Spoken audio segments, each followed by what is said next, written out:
যদি এই কারখানা বেঁচে থাকে তুমি বেঁচে থাকবা, যদি এই গাড়িটা যানবাহন বেঁচে থাকবে তুমি বেঁচে থাকবা। এরকম সমাজের যত স্তরে শ্রম বিনিয়োগের জায়গা আছে, সব জায়গায় যদি আমরা এই সৌভাতৃত্বের সম্পর্কটা গড়ে তুলতে পারি, আমাদের সমাজটা একটা মানবিক সমাজে গড়ে যায়। আমাদের ডাইনামিক্স, আমাদের শক্তি, আমাদের উৎপাদন ক্ষমতা অনেক বেড়েছে। কিন্তু যখন একজন শ্রমিক দেখে না আমার কাজের মূল্যায়ন হয় আমার শ্রমঘণ্টা দিয়ে, আমার ওয়ার্ক ডেলিভারি দিয়ে, তখন সেও ঘড়ির দিকে তাকাইতে থাকে কখন আমার সময়টা শেষ হয়। এখানে বাড়তি কিছু থাকে না। সন্তান এবং পিতার সম্পর্ক যদি থাকে, কাজ শেষ হয়ে গেলে গিয়ে জিজ্ঞেস করবে আমার কি আর কিছু করার সুযোগ আছে? হয়তো সুযোগ নাই, তিনি স্নেহভরে একটা হাসি দিয়ে বলবেন আলহামদুলিল্লাহ যথেষ্ট হয়েছে, এখন বিশ্রামে যাব, আগামীকালকে ইনশাআল্লাহ আবার দেখা হবে। এই পরিবেশটা আমরা চাইলেই সৃষ্টি করতে পারি, কিন্তু মাঝখানে কিছু লোক আছে তারা এটা চায়।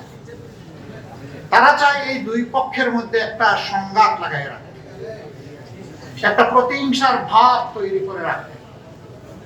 এতে তাদের বেনিফিট, তারা তখন বার্গেনিং করার সুযোগ পায়। বার্গেনিং শ্রমিকদেরকে, কর্মচারীদেরকে বেনিফিট দেওয়ার জন্য, বার্গেনিং তাদেরকে বিক্রি করে নিজের বেনিফিট আদায় করার জন্য।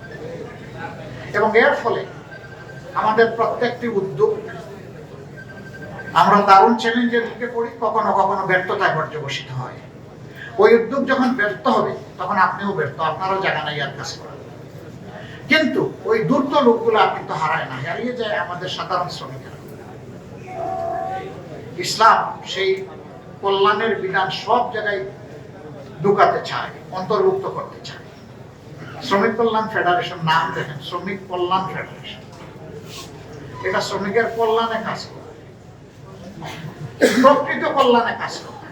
দুটা কল্যাণ, একটা হচ্ছে প্রত্যেক শ্রমিককে মানবিক অনুভূতি জাগিয়ে তুলে তার মাঝে নৈতিকতা তৈরি করে, সে সক্রিয় দায়িত্ববোধের জায়গা থেকে তার দায়িত্বের পুরাটা আদায় করে সে চাইবে তার পুরা রুজিটা হালাল হোক, এবং এর মাধ্যমে শ্রমগণ এলাকায় উদ্যোগগুলা সফল হয়।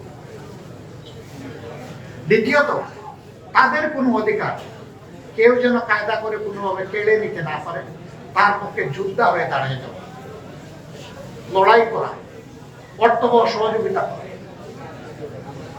আমি শ্রমিক কল্যাণ ফেডারেশনকে বলবো কাজ আপনাদের শুরু শেষ হয়ে, এই নির্বাচনের আগে পরে আমি যাওয়ার সুযোগ পেয়েছি। আমি তাদের চোখে মুখে মুক্তির একটা আকাঙ্ক্ষা লক্ষ্য করেছি। একটা জায়গায় খুবই প্রেস্টিজিয়াস জায়গা, খুব সেন্সিটিভ, সেখানকার স্বল্প আয়ের চাকরিজীবী যারা, তারা বললো এখানে দাসত্ব প্রথা চলে। আপনারা যদি তাদের বাসায় ক্ষমতায় যান, আমরা ক্ষমতা বলি না, আমরা বলি দেশ সেবার সুযোগ, আপনারা যদি ক্ষমতায় যান তাহলে এই বিষয়টা দেখবেন। আমি জানতে চাইলাম সেই দাসত্বটা কেমন। যা পাইলাম তা দুঃখজনক। নিজের জুতাও পরিষ্কার করে দিতে হয়, সাহাবানের জুতাও পরিষ্কার করে খুলে দিতে হয়, পরিয়ে দিতে হয়। যাকে দেওয়া হচ্ছে তিনি তরুণ, যিনি দিচ্ছেন তিনি বঞ্চ একটু বয়স্ক। সবইটা উলট পালট হয়ে গেল, মানবতা থাকলো কোথায়?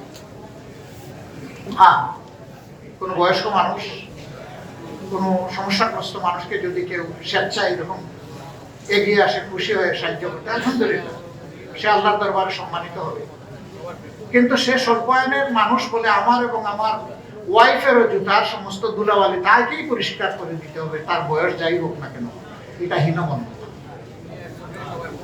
এটা কখনো মানবতা হতে পারে না। আমরা ওই সমাজটা পাল্টাতে চাই। আমরা একটা কেয়ারিং সোসাইটি, একটা দরদি সমাজ গড়তে চাই, যেখানে প্রত্যেকটা মানুষ প্রত্যেকটা মানুষকে সম্মান করবে, ভালোবাসবে। তিনি আমার পরিচিত হোক অপরিচিত হোক, for me enough he or she is an human being.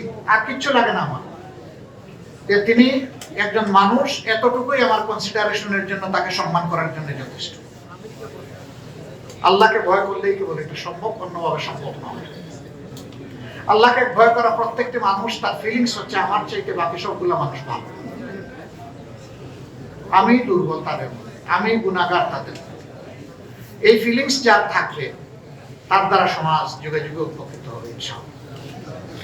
শ্রমিক কল্যাণ ফেডারেশনের হাত ধরে শ্রমিক অঙ্গনে সেই পরিবেশ তৈরি হোক, সেই মানুষ তৈরি হোক, আমরা দোয়া করি।